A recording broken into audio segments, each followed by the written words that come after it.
इस बीच जोरदार गिरावट के साथ खुल सकता है बाजार। एससीएक्स निफ्टी में जोरदार गिरावट, लगभग 200 अंक नीचे एससीएक्स निफ्टी। और इस बीच अगर आप देखें थोड़ा सा रिकवर होके 175 अंक नीचे एशिया दारू की अगर आप देखें औसत गिरावट 3 से 4% नीचे। और अभी तक के जो आंकड़े हैं वो ये कह रहे हैं कि लगभग लीव यानी एग्जिट के पक्ष में 51.34% नतीजे और लगभग रिमेन के पक्ष में 48.66 यानी करीब 3% का डिफरेंशियल अब यहाँ पर लीव और रिमेन के। लेकिन अगर आप प्रोबेबिलिटी यानी सट्टा मार्केट को देखें तो वहाँ पर 92.96 यानी करीब 93% का आंकड़ा जो है वो स्लिप कर चुका है यहाँ पर ब्रेक्जिट के पक्ष में। ऐसे स्थिति में आप इसकी फिर देखते हैं एग्जैक्टली किस ट्रैजेक्टरी में कारोबार कर रहा है। लगभग 175 अंक नीचे। इस बीच हमारे साथ मिस्टर धीरज सचदेवा जुड़े हैं खास बातचीत करने के लिए। मिस्टर सचदेवा, गुड मॉर्निंग कार्यक्रम में स्वागत है सर। एग्जैक्टली अगर आप देखें, खैर ये एक और ऐसा इशू है जो आया है और चला जाएगा आज के बाद, लेकिन आप एग्जैक्टली सर मार्केट्स पे अप्रोच कर लेके चल रहे हैं और शायद इस इवेंट के चलते हम एक बार फिर से थोड़ा सा स्लिप होके खुलेंगे, रिस्क रिवॉर्ड रेशो कल के मुकाबले और अच्छा होगा। सर मार्केट्स पे आपकी अप्रोच क्या फॉर द टाइम बिंग?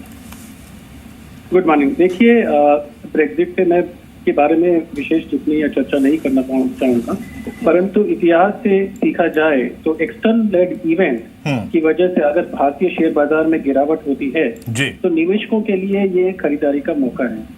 इतिहास गवाह है कि जब भी ग्लोबल क्राइसिस या इवेंट हुआ है, जैसे लीमैन क्राइसिस या यूरो क्राइसिस के चलते, जहाँ पे जैसे पोर्चुगल, आयरलैंड, ग्रीस, स्पेन जैसे देशों में प्रॉब्लम देखी गई थी और भारतीय शेयर बाजार में सेंटिमेंटल गिरावट हुई है, वे निवेश के मौके बने। लोकली अगर आप बात करें तो अर्थव्यवस्था में काफी सुधार हुआ है, जैसे महंगाई, ब्याज दर में कमी हुई है, डेफिसिट जैसे करंट अकाउंट में कटौती देखी गई है, फिस्कल प्रूडेंस सरकार की तरफ से देखी जा रही है, सरकारी खर्च सड़क, रेलवे, डिफेंस, बिजली जैसे क्षेत्रों में देखी जा रही है।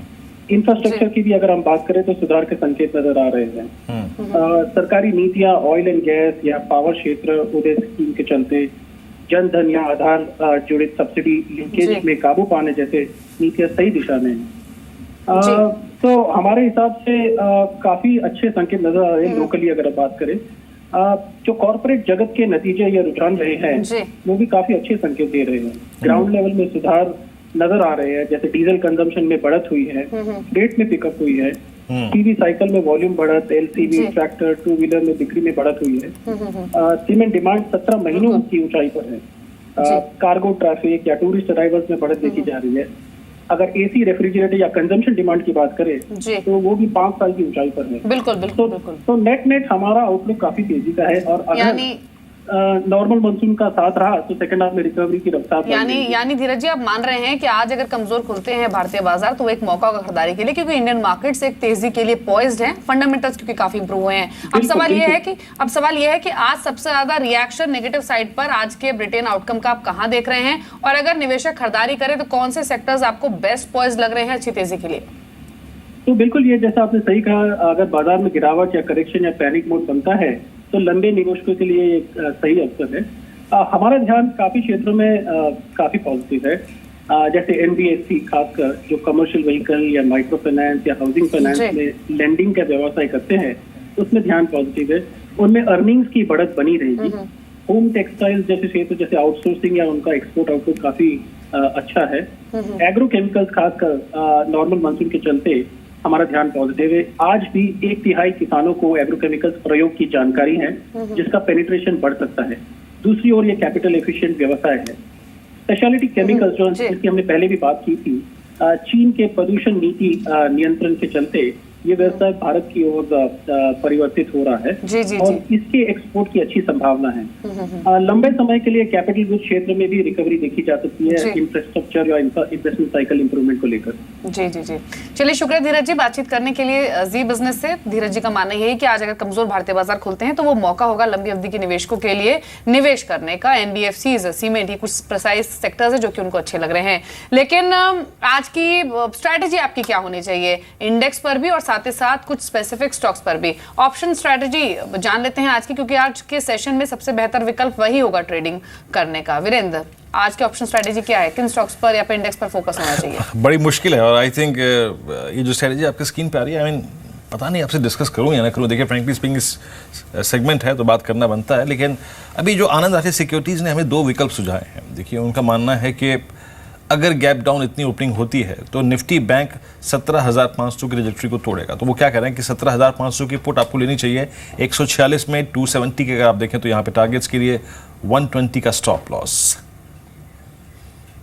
आईसीआईसीआई बैंक में अगर आप देखें दूसरी एक पुट ऑप्शन लेनी है आपको 240 की पुट ऑप्शन 7.5 रुपये में जून का 14 रुपये का लक्ष्य, स्टॉप लॉस 5 रुपये का। बस दिक्कत ये है ना कि कल हम चढ़े थे, उसके बाद आज गैप डाउन ओपनिंग होगी, उसके बाद risk reward ratio short trade पे कितना होगा मेरे को नहीं मालूम, लेकिन नोट करके रख लीजिए अगर आपको कहीं भी कि इसकी पॉसिबिलिटी लगे प्रीमियम्स इसी जोन में दिखाई दें तो शायद एक बार आप आजमा सकते हैं। लेकिन फॉर द टाइमिंग थोड़ा संभल के चलिएगा। देखिए कि ऐसा ना हो कि आप कुछ एक्सपेंसिव पुट ले लें क्योंकि बाजार नीचे खुलेगा, याद रखिएगा।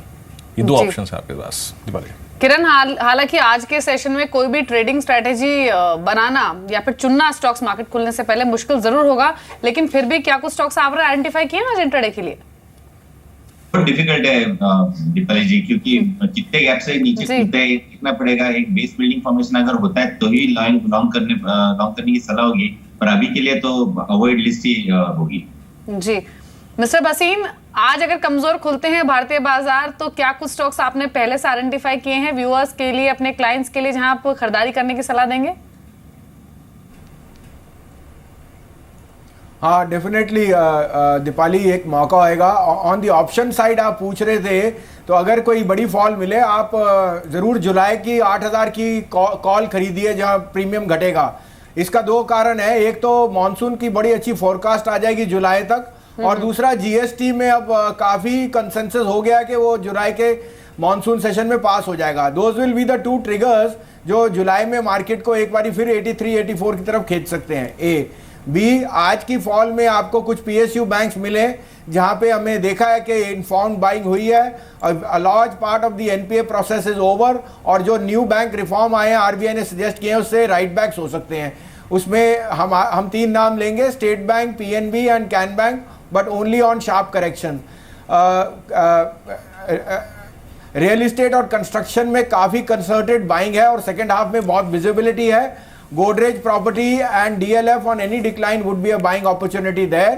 Thirdly, in the construction phase, NBCC and Nagarjuna Construction are very good, very attractive buys.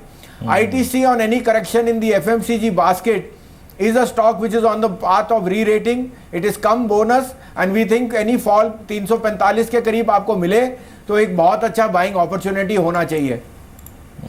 इस बीच आप देखिए आज फॉरेक्स मार्केट में कौन सी ट्रैजेक्टरी होगी लाइकली टू बी। देखिए मार्केट फोर्सेस ये बता रही हैं कि ऑलमोस्ट हम 67-90 के स्तर के आसपास खोल सकते हैं। याद रखिए जिस दिन ब्रेक्जिट का इशू था, जिस दिन सोमवार की सुबह रुपया खुला था 67-68, लेकिन उसके बाद थोड़ा संभला, कुछ डैमेज कंट्रोल किया सरकार ने। उस दिन एफडीआई के दरवाजे खोल दिए गए बहुत सारे क्षेत्रों में, तो उसका सेंटिमेंटल इम्पैक्ट आया। हम ऑलमोस्ट 67-30 की ट्रैजेक्टरी तक पुल बैक लेके आए, लेकिन आज ऑलमोस्ट 67-90। देखिए डीलर से जो हमने बातचीत की है ना, ये वो वॉइसेस कह रहे हैं। यकीनन उसके बाद अगर आप देखें आरबीआई की तरफ से, बैंक्स की तरफ से कुछ सपोर्ट मिलेगा रुपए को। लेकिन इस इशू से हटते हैं थोड़ा सा, और याद रखिए अगर आज हम लगभग 200 अंक नीचे खुलते हैं, सेंसेक्स लगभग बड़ी गिरावट के साथ खुलता है, तो 11 फरवरी 2016 के बाद ये दूसरी सबसे बड़ी गिरावट होगी CY16 की कैलेंडर वर्ष 2016 की। हरी लास्ट कमेंट्स। मान लीजिए 81 की ट्रैजेक्टरी में आपको बाजार दिखाई दिया आज सुबह 9:15 पे, 9:16 पे, आप क्या उस वक्त बेचना चाहेंगे और क्या खरीदना चाहेंगे? नहीं, फ्रैंकली मैं बेचना तो नहीं चाहूँगा, बिकॉज आई थिंक 8,100 एक अच्छा लेवल होगा या मार्केट में एंटर करने के लिए। हमारी जो खरीदारी के स्टॉक्स है they are not in any way related to Brexit, तो हमको खास फर्क नहीं पड़ेगा क्योंकि हमारा फोकस ज़्यादा है डिफेंस स्टॉक्स पे और लॉजिस्टिक्स पे, और ये दोनों ही स्टॉक्स ऐसे हैं जो ब्रेक्सिट से खास इम्पैक्ट नहीं होते। तो मेरे ख्याल से जो भी होगा आई थिंक इम्पैक्ट, यदि ये स्टॉक्स हमको लोअर लेवल्स पे मिलते हैं तो will definitely go in and buy these stocks today. चलिए हरी, शुक्रिया आपका, शामिल हुए आप शो में और सभी डेवलपमेंट्स पर आपने अपने कमेंट शेयर किए। अब एक बार रुपए की बात हो रही है, किस तरह की किस ट्रैजेक्टरी में रुपया आज ओपन हो सकता है, तो एक बार आईटी स्टॉक्स की बात कर लेते हैं और खासतौर पर उन कंपनियों की जिनके डिसेंट रेवेन्यूज यूरोप से आते हैं। TCS, Infosys, Wipro, HCL Tech, Tech Mahindra, NIIT technologies, ये वो कुछ कंपनियां हैं जिनके यूके और यूरोपियन यूनियन से 23 से 29% के रेंज में रेवेन्यूज आते हैं। और एक रुपए का भी ट्रिगर रहेगा इन कंपनीज के लिए, जिस तरह का रुझान दिखेगा रुपए पर आज आने वाले सत्रों में, वो भी इन कंपनियों के ओवरऑल फाइनेंशियल्स पर असर डालेगा। लेकिन mister Bhasin, TCS, Infosys, Wipro, HCL Tech जो डिसेंट रेवेन्यूज यूरोपियन यूनियन से ड्राइव करती हैं वो डेफिनेटली आज लाइमलाइट में होंगी। लेकिन आपकी स्ट्रेटेजी आज के बिहेवियर के बाद इन स्टॉक्स पर क्या रहेगी और क्या असर आप देखते हैं? कुछ बहुत ज्यादा इंपैक्ट आप देखते हैं या फिर एग्जैक्टली अप्रोच क्या होगी इन शेयरों को लेकर? हाँ दीपाली, देखिए दो साइड ऑफ द कॉइन है। टेक महिंद्रा और टीसीएस का सबसे ज़्यादा इफेक्ट होएगा ऑन द पाउंड साइड, और हमें देखना उनके हेजेस कैसे हैं, क्योंकि British Telecom is a large component of business for Tech Mahindra. On the other hand रुपया आज 68 ज़रूर ब्रीच करेगा, तो that would be some comforting factor that the currency gains could mitigate the loss. But अगर आपको लार्ज कैप में avoid करना है या शॉर्ट करना है तो कहीं भी रैली मिले, टीसीएस और Tech Mahindra would be good shorting candidates against some defensive plays like pharma, जहां पे आप डॉक्टर रेड्डी और सन फार्मा को लॉन्ग कर सकते हैं। एज अ ट्रेडिंग पे this should make you 2 to 3-4% in the next few days. और इस बीच देखिए, मैंने सुना एसबीआई की बात की थी कि एसबीआई बहुत टेक्निकली साउंड था। टेक्निकली इसके साथ एक और स्टॉक साउंड था, वो था एलएनटी। याद रखिए, साउंड स्टॉक्स, अच्छे स्टॉक्स शायद आपको आज सुबह because of some other issues, कुछ अदर दूसरे अगर आप देखें मुद्दों के चलते थोड़ा नीचे मिलेंगे। यानी कल एंट्री पॉइंट जहां पे आपका अच्छा नहीं था, आज सडनली अच्छा हो जाएगा। किरण, एलएनटी 1498 चार्ट्स को देख के कॉन्फिडेंस आता है कि भैया इसमें पैसा कमा सकते हो। कल भी आ रहा था और मेरे को आज भी है। आप क्या करेंगे एलएनटी में? कहाँ किस रेंज में आप लॉन्ग करेंगे या फिर शॉर्ट करेंगे इसको? अगर गैप डाउन से खुलता है मार्केट, जो कि एसजीएक्स दर्शा रहा है, तो 1460 एक बहुत इंपॉर्टेंट सपोर्ट लेवल है। तो इसके नजदीक अगर मिलता है तो मैं बाय करने की सलाह दूंगा। स्टॉप लॉस आपका होगा 1440 का, और दिन भर ये स्टॉक वापस एक बार ऊपर स्तर दिखाने की कोशिश करता रहेगा। पर एक इंपॉर्टेंट लेवल है जिसके ऊपर मैं स्ट्रांगली बाय करने की सलाह दूंगा, क्योंकि जो है 1515 के ऊपर बहुत स्ट्रांग रैली आपको देखने को मिल जाएगी, क्योंकि इसने एक जो फ्लैग पैटर्न किया है उसका ब्रेकआउट किया जाएगा। ये स्टॉक 1220 से लेके करीबन 1500 तक एक वर्टिकल रैली दिखाई दी, और उसके बाद हम पिछले 15 दिन से एक ही रेंज में ट्रेड करते नजर आए। रेंज ब्रेकआउट होगा 1515 का। 1515 के ऊपर मैं एग्रेसिव बायर रहूंगा इसको।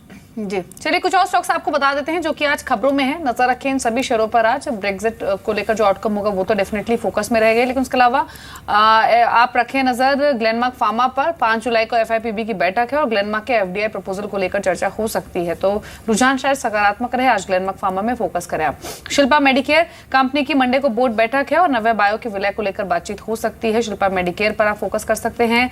एसएल प्रोपैक कमर्शियल पेपर के जरिए 30 करोड़ जुटाने की योजना है। पैकेजिंग स्टॉक्स में वैसे भी हमने बीते कुछ सत्रों में लगातार एक पॉजिटिव रुझान देखा है, यहां भी आप नजर रखकर चल सकते हैं। और एक आप देखिए कोल इंडिया, 12 जुलाई को कोल लिंकेज का ऑक्शन होगा। निजी कंपनियों के कैप्टिव माइन को लेकर यह ऑक्शन हो सकता है। लेकिन एक छोटा कमेंट किरण आपका, छोटे मझोले फार्मा स्टॉक्स कल चलने की कोशिश कर रहे थे। अगर आज कुछ बायस पॉजिटिव रहता है छोटे फार्मा शेयरों में, नेटको फार्मा कल अच्छा मूव करता है, शेरन बायो में अच्छी बढ़त दिखी थी, कोई ट्रेड आप पिक करना चाहेंगे या फिर अवॉइड करेंगे? नेटको फार्मा एक बहुत ही बेहतरीन चार्ट पैटर्न है। हमने देखा है अप्रैल महीने से एक clearly higher top higher bottom करता नजर आ रहा है। तो स्विंग व्यू होगा या मोमेंटम व्यू के लिए बिल्कुल लॉन्ग करके चलना चाहिए। नेक्स्ट टारगेट करीबन 620 का दिखाई दे रहे हैं। अगर छोटा सा गैप खुलता है तो एक बाइंग अपॉर्चुनिटी होगी। 2 दिनों से जो मोमेंटम इस स्टॉक में आया, जो डिलीवरी वॉल्यूम्स आए, बहुत अच्छे दिखाई दे रहे हैं। तो चार्ट पैटर्न इससे बहुत स्ट्रांग है। अगर 540 535 के लेवल्स पे मिलता है तो बहुत अच्छे लेवल हो गए एक्यूमुलेट करने के लिए, और 520 का स्टॉप लॉस लगाना होगा हर कंपनी को।